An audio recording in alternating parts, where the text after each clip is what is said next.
आता आपल्या आवडत्या मालिकेचे संपूर्ण भाग मालिका प्रसारित झाल्यानंतर लगेचच पाहू शकता फक्त सन नेक्स्ट वर. भारतातील प्रेक्षकांसाठी मोफत सेवा.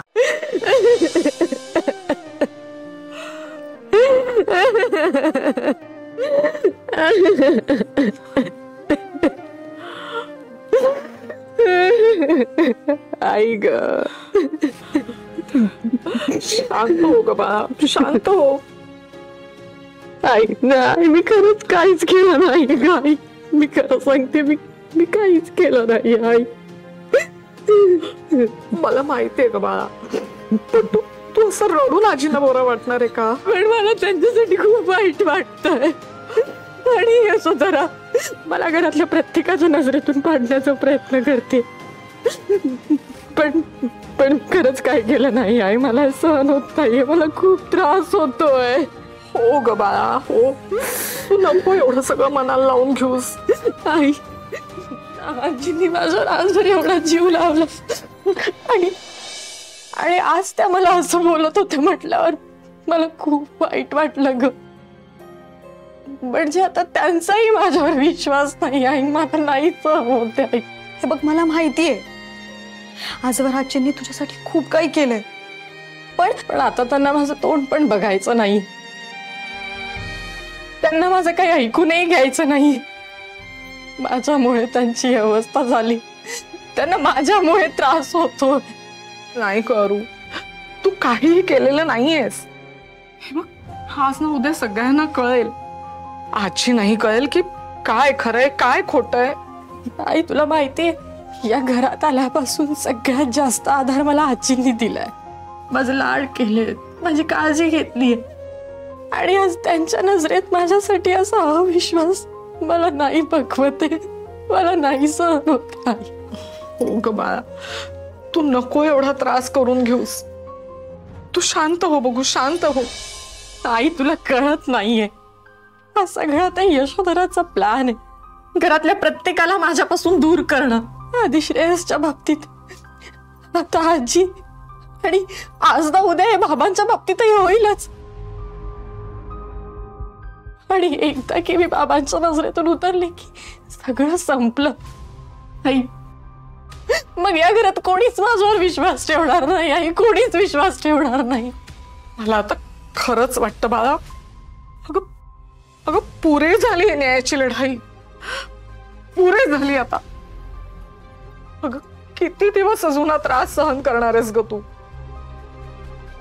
रोज नवे डावपेच, रोज नवे आरोप, रोज रडारड, रोज नवा त्रास. आता मलाही हे सहन होत नाहीये ग बाळा. आणि एवढं सगळं होऊ नये तू माघार घेत नाहीयेस म्हणजे काय मला सांग.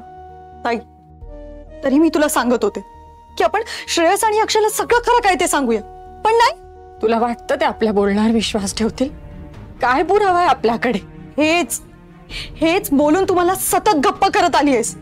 पण आता मी गप्प बसणार नाही. मग काय करणार आहेस तू? काय करणार आहे म्हणजे, मी आत्ताच्या आता अक्षय आणि श्रेयसला सगळं खरं काय ते सांगणार आहे. थांब, वेडी आहेस तू? त्यांचा त्यांच्या आईवर आंधळा विश्वास आहे. तुझ्या बोलण्याकडे तो साधं लक्ष सुद्धा देणार नाही. आराध्या, मलाही असं वाटतंय की तू श्रेयसला सगळं खरं खरं सांगून टाकावंस. आपण या घरातून बाहेर पडू. अगं, अशी लढाई जिंकून काय फायदा की आपली माणसंच आपल्या बरोबर राहणार नाहीत. नाही आई, आपण जर या घरातून निघून गेलो ना तर त्या यशोधराचा विजय होईल, आणि हे मला मान्य नाहीये. आपण या घरात फक्त एका उद्देशाने आलोय, ती आपल्याशी जे काही वागली तिला तिच्या चुकांची जाणीव करून देणं आणि आयुष्यभर लक्षात राहील असा धडा शिकवणं. आणि आणखी एक महत्वाची गोष्ट म्हणजे श्रावणी आणि अक्षयचं लग्न लावून देणं. त्याचं काय? हो, लक्षात आहे तुझ्या? म्हणजे नाही, तुझं एकूण वागणं बघून तर मला असं वाटतं की तुला विसर पडलाय की अक्षयशी माझं लग्न व्हावं म्हणून आपण या घरात आलोय. पण नाही, पण तू तर त्या यशोधरा बरोबर वेगळी लढाई लढत बसलीयस. आणि ताई, तू हेच करत राहिलीस ना तर एक दिवस असा येईल की ती शनाया अक्षयशी लग्न करून या घरात येईल आणि तुला कळणार पण नाही. आणि असं झालं ना तर मी तुला कधीच माफ नाही करणार.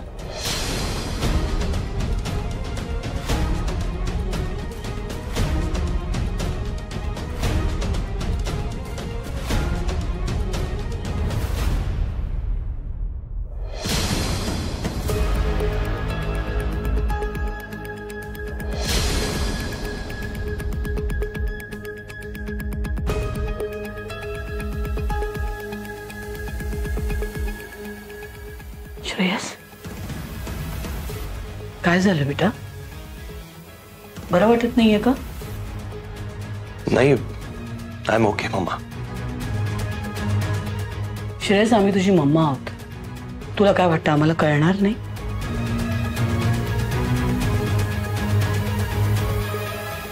तुम्हाला खरंच कळतंय मला कसला त्रास होतोय ते? ऑफकोर्स श्रेयस, आपल्या घरात आता जे काही सुरू आहे त्याचा तुला त्रास होतोय, कळतंय आम्हाला. इनफॅक्ट आमच्याही सहनशक्तीच्या बाहेरच्या गोष्टी आहेत. पण काय मम्मा? पण आमच्या हातात काहीच नाहीये श्रेयस. हे आम्ही कितीही थांबवण्याचा प्रयत्न केला ना तरी. थांबवण्याचा प्रयत्न? अशा प्रकारे मम्मा? मम्मा, मला तुम्हाला हर्ट करायचं नाहीये, पण तुम्ही आराध्यावर हात उचलायला नको होता.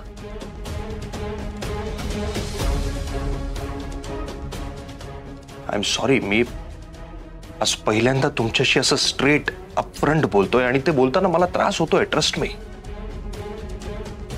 पण मला हे आवडलं नाहीये मम्मा. आयुष्यात पहिल्यांदा आज माझ्या मम्मा चुकीचं वागल्यात असं वाटतंय मला. हात उचलायला नको होता मम्मा.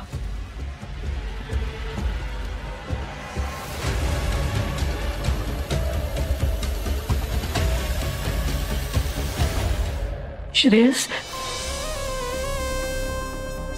तू ये इथे, बस आधी ये. सावकाश. तुला काय वाटतं आम्ही इथे तुझ्या रूम मध्ये का आलो? अरे आमचं मन ना खूप खायला लागलं होतं. मन मोकळं करायचं होतं, कोणाशी तरी बोलायचं होतं, म्हणून तर तुला शोधत आम्ही इथपर्यंत आलो. मम्मा, मला खात्री आहे आराध्या आजीला हर्ट होईल असं किंवा या घरातल्या कोणालाही हर्ट होईल असं कधीही मुद्दामून वागणार नाही. आणि समजा चुकून तिच्याकडनं असं जरी काही झालं तरी अशा पद्धतीने रिॲक्ट करणं चुकीचं होतं. एक्झॅक्टली हेच आम्ही रिअलाइज केलं आणि मग इतकं गिल्टी वाटायला लागलं ना. आय मीन आम्हाला वाटलं की किती मोठी चूक आराध्याने केली असली तरी असं चार चौघात आम्ही तिच्यावर हात उगारायला नको होता. ऍब्सोल्युटली.